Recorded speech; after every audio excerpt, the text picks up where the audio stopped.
So, hey everybody, I hope everyone is doing fantastically well. It's Rich from Richmond Gaming and a really special episode today, the first of a series of episodes. We're going to be speaking to other content creators out there who are part of the 3-Box Crisis Challenge. Today, I'm delighted to have with me Lexa White. They are from the Morlock Podcast, so hopefully you've all checked that out. But Lexa, how are things? How are you doing? I think it's a great way to show how getting into this game can be not daunting, because at the current presentation of all the boxes and all the material out there, it's a very daunting task to get into this game. And I think this specific league will do a really good job of showing you that there are options, if you're smart about it, to get into this game for very cheap. Yeah. Lexa, your list really interests me, and just a quick recap for everybody so they understand exactly what it is we're talking about. We are part of a brand new event that's happening at the moment, or is about to start happening. I think the first game may have been played last night by Dizard and Pat, actually, with Pat taking that one. But the concept of this is that we take the core box and all of the components of it, and then there are 16 of us, and we can pick any 3 character packs, and we can use all of the contents of those boxes to create our normal roster, and from there on in, normal rules apply. So we're not using any banned cards, we can't use any more than 2 restricted cards, and when we play the games, everything is the same. So it's been really interesting reading through everyone's list. I would say of all the lists, and the one that I think most of us in the group looked at and went, oh my God, what have they created, Lexa, is your list.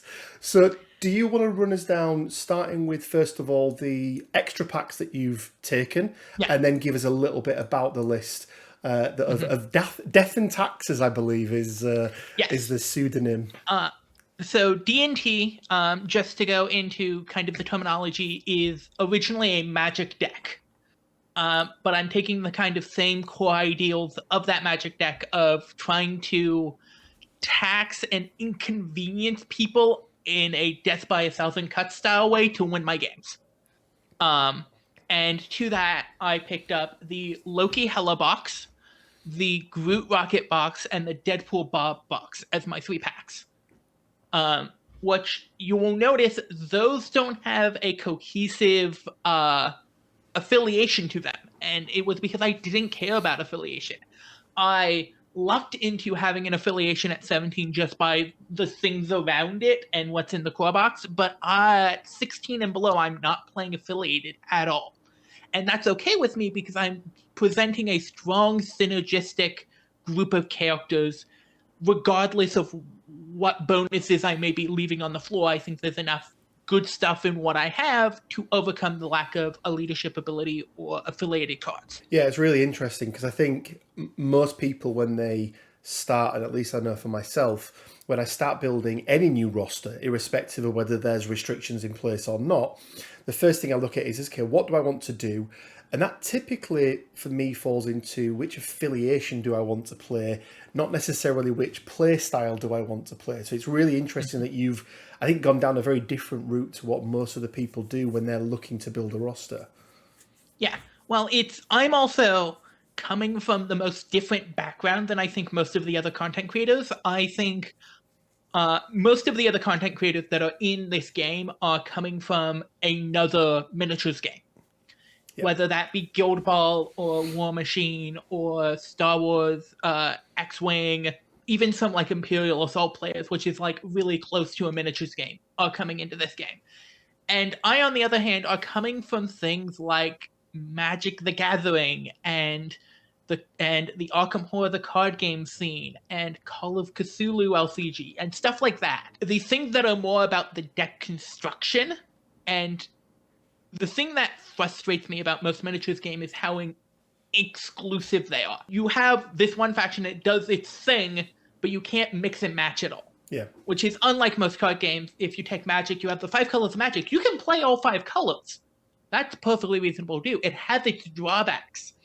And I think that's something that MCP has imitated really well, is the way you can mix and match and play everything. And I think that also lends to a much closer to Magic style of building, of having a strategy and taking the bits and bobs that work for that strategy and putting them together and finding enough and then figuring out the cohesion afterwards, after you have your core bits and bobs, more than, okay, this is the affiliation, here are my objects to play with, and then I get so many out of affiliation slots. Yeah. So on touching on that then, Lexa, what is the, for those that haven't read, and there will be a link in the description below, down or over to Lexa's write-up of this, but for those that haven't read that, Lexa, what is the core functionality then? Obviously we know it's death and taxes, we know it's punishing your opponent for wanting to use those superpowers, but who are the core characters and how do you see the gameplay going? So my core characters are Loki with the Mind Gem, because he does come in pack with the Mind Gem, so that's a 5-threat character right there. Groot, which adds on another 3, making an 8-point core, and then you add on Deadpool, making an 11-point core. Loki has his classic Loki bubble, which is extremely good. It penalizes any superpower by 1. It is so good that it's starting to be a tech choice in Black Order lists for the mirror match, because of just how annoying it is in that mirror match. And then Groot has the root condition, which does a very similar thing to Loki. The fun thing is they stack. So if you get root and the Loki bubble, otherwise known as God of Mischief, if I remember correctly. I think it is, yeah. On top of the same character, they're suddenly paying 2 per superpower on top of the normal rate. That is going to cripple the efficiency of most of the high efficiency superpowers in the game. Your Valkyrie throws, Red Skull power gain off of the Cosmic Cube, stuff like that. And then you have Deadpool in there for his Mook with a Mouse ability, which he can spend 3 power to reduce your power by 2. This is important because the thing that we aren't taxing in this list is spenders, the ability to spend powers on attacks. We're cutting off the bottom half of the card inherently by our first 2 choices. So that third choice I'm using to make it so opponents with really strong spenders never have the power to actually spend for those spenders, because we're just constantly taking away power with Mook with a Mouse. Yeah, no, absolutely. So you've got some other characters in there outside of your core. So obviously you're including the characters that are in the 3 boxes that you've chosen. So you've taken Hela, Bob, and then one of my favourite 2 threats, Rocket. I think is a stalwart. Who else have you taken then from the core box, and how do you see them fitting in? Well, so just to talk about the ideas of those 3, because even though I took them, I wasn't 100% sure on putting them into the list until I thought about them. Hela is classically good in Cabal, and having a Mystic attacker in your team is very good. Yep. So you are getting... That gives you the ability to play against strong power pieces that are in the core box, like Captain America, or common gets like Black Panther, who are very weak to Mystic attacks, but very good against everything else. That is a tech choice you can bring in depending on your matchup. Rocket and Bob allow you to go 5 wide at low point values with your core. At 15, you are playing 5 wide by playing Loki with the Mind Gem, Groot, Deadpool, Bob, and Rocket Raccoon. The added effect is Bob allows you to get Cabal affiliation at 17, and it's important to talk about 17 because since we are taking the core box and 3 additional boxes, there's very few non-core box crises that are going to be in this meta, and all the core box crises are at 17. So you'll be seeing a lot of that 17-point value. So the first real out of affiliation non-supplementary box character that I'm taking is Red Skull. Just to give us a wild affiliation, it's very good with Deadpool off of his bang attacks, which don't normally generate power, but suddenly do by dealing damage. Yeah. It also helps. It also creates this situation where we are generating excess power and we're taxing our opponent's power. So we're opening the power gap between the 2 teams a lot in a very interesting way. I'm not sure how successful it is going to be. People seem to fear it, but I am going to wait till the proof is in the pudding before I make statements on it. The other two choices that I made, because that's 8 right there, because you have the 6 characters from my packs, the Mind Gem, which does take up a character slot, so that's 7, and then Red Skull. My final 2 characters are Baron Zemo and Dr. Octopus. Baron Zemo is if we ever do 18, him is a very loved scenario, and maybe something that someone takes, especially an Asgard player, brings in their 6, since it comes with Thor and Valkyrie. Suddenly I can oscillate up from a Bob at 17 into a Baron Zemo at 18. And Baron Zemo is very good character, and especially with a hammer, which is, I imagine, the scenario I'm going to play at 18 most often, very good. And then Dr. Octopus goes back to a choice in our tactics cards, which is Doomed Prophecy. Yes, I did see that one as well. Doomed Prophecy is a very fun choice. It's very good on Deadpool, making his bang 7 dice, so you're more likely to get the extra attacks out of it. Turns him into a mini bomb, especially with his reroll, and then gaining power off of it from Red Skull. It gives you a lot of offensive threat, which this list doesn't naturally have. Dark Arc is stunningly good with Doomed Prophecy as Carefree Llama, who is one of the people who handles the mod, brought up to me when I had him on my show recently.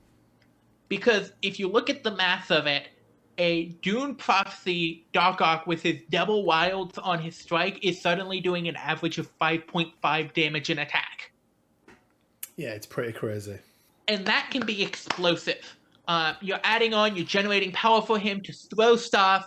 That suddenly becomes a very scary model that players don't necessarily pay attention to. So if I feel like I want a second Doomed Prophecy threat in the list, I can move to an unaffiliated list at 17 of Loki, Mind Gem, Groot, Deadpool, Dark Arc, and Baron Zemo. Yeah, and I think for everyone one of the questions I get asked a lot, Lexa, is, is there power creep in the game? Are we seeing power creep? Is power creep? And I often come back to that there are some characters, even in that core box, Zemo and Doc Ock, to name 2, who can still be relevant in not just lists that we do now, within these confines, but actually in a lot of rosters that are out there. Zemo is a powerhouse in people like X-Force, and anyone who's looking out, to eke out that extra bit of damage, he's very, very good. My comment, to go on a tangent, because I have opinions. Let's do it. We have... The only type of power creep we have in this game so far is feature creep, which can be mistaken for power creep, but is an inherent part of keeping a game interesting. If you do not expand the options of play that you have, gameplay becomes stagnant.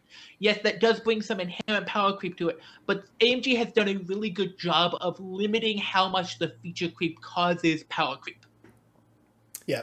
No, I agree. And I think I was watching, I can't remember who it was yesterday, they were doing they were painting up the Ancient One, and they were talking about how it may seem like, because we're getting all these mystic attacks now, and mystic attacks have always had this almost not taboo around them, but this thing of like, oh, they're so they're so unique, hardly anybody has them, so they're so special, because they didn't exist in the core box. Nobody in the core box had any mystic attacks whatsoever, and they were explaining that was done purposefully, because it was something they could bring in later in the game that, as you say, would almost revitalize that game again for players and make sure it is moving forward and doesn't keep it stagnant. So yeah, really interesting. So let's talk then about the crisis cards that you've taken. Now obviously you don't have any crisis cards to choose from, so you're stuck with the 6 in the box. Which is the one that you see every time and go, okay, that's the secure, that's the extract. I know if I can grab hold of these 2, it increases my chance of winning by X. For secures, I'm looking at Deadly Meteors. I have a lot of ways to tax my opponent. And I have fairly solid energy defenses across the board that is probably the one scenario where I actually sub out Groot for someone else just because of that 2 energy defense. But the other 2 options play against what I'm trying to do. I really wish I could have had a 4th box to get secure into this list, but that wasn't in the cards, and I'm okay with that. I've come to terms with it. But Deadly Meteors is doing the same thing where we are taxing our opponents more to just to play the game. Yep. And it ends up compounding the effects and ends up much in the same way that Milk with a Mouse is used to kind of negate their spenders. Deadly Meteors is used to make them spend stuff on things that don't interact with me, that interact with the game state, not with me. And I think that's going to be very valuable overall, especially with me having Loki, who is very good on the scenario. He has 3 energy defense, which doesn't look like much, but his 3 power turn plus a 2 power to move someone ability is exceptionally good on this scenario because you can walk up, move someone off the point, and then you still have a 3rd power to flip the point. Yeah. Even from their power in a 1v1 scenario, you can almost always flip the point. This is not sword based. We don't have the automatic flip if no one's standing there, so it's still a slight bit of chance, but you have 3 dice to do it. And averages are in your favour there, right? 3 energy dice. You should be, in most circumstances, flipping that point. Yeah, I gather Struggle for the Cube, Infinity Formula, they're the 2 that you probably don't want to see as part of this list. In certain matchups, I won't mind Cube just because of the automatic damage. Okay, interesting. Yeah, so you'll take the damage over the power. Yeah, and that's one of the ones where I would flip the switch into an efficient list with a Red Skull, Loki, Baron Zemo, Doc Ock, or Hela list, something like that, where I'm much more looking to fight you if that comes down, because the automatic damage plus the recursive power gain that I get off of just fighting you because I'm under Red Skull Cabal, and the likes of the explosive power of Baron Zemo and Doc Ock alongside Doom Prophecy is all very scary in this regard. No, absolutely. So, Lexa, we don't have a huge amount of time left, but just before we do go, because I'm more interested, just in case we do get pitched against each other in this, what are looking through the other lists that are out there, looking at the list you've got, what's the thing that you're most worried about? What's the one thing that you go, that's where I feel I could come unstuck with what I'm trying to do? I think dice-based lists are going to be very interesting for me. I'm a little worried about my first-round matchup against Asgard, but I think that is a larger systemic fear that I have of Asgard in general, and also I think their excessive power gain means that they have the chance to... Well, the tax will hurt them, it will hurt them less because they are inherently gaining more power than any of the affiliation. Yep. And then dice-based lists that are looking to spend their power on their spenders rather than on superpowers are scary. Okay, yeah, interesting. Lexa, just thank you so much for your time. It's really, really appreciated. I think it was such a good idea that Mark came up with for this event, because I think it's something that's hopefully going to help, especially new players out there, come into the game and have an entry point into it. So it's really, really appreciated. I know you feel the same about this event as well. So, Lexa, where can everybody find you? You can find me on the Morlock Podcast, wherever you wish to find podcasts. As well as you can come support me at patreon.com/Lexa White. I have a number of other endeavors that I could go on for another 2 minutes about, but I'm not going to hassle you. You can find that at the end of most episodes of Morlock if you're interested.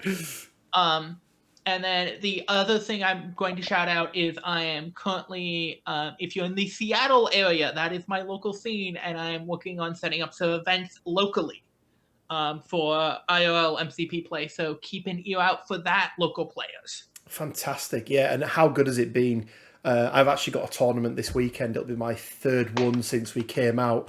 It came out of lockdown here in the UK, and it's, playing on TTS is great. I've got to meet some amazing people like yourself, the rest of the content creators, people from all around the globe who maybe if the doors hadn't been locked, we wouldn't have been able to speak to. But there's something about picking up those real physical dice and rolling them and still missing all of your wild shit you need. But but at least you're doing it. At least you're doing it, and you're not blaming TTS. My game today was not pretty. Guys, everyone, there will be links to everything that Lexa just mentioned, plus all of the other ways that you can go out there and support them through Patreon and everything else down in the description below. It leaves me with just enough time to say, Lexa, thank you once again for your time. It really is appreciated. And for everybody else, stay well, keep safe, and until next time, bye for now.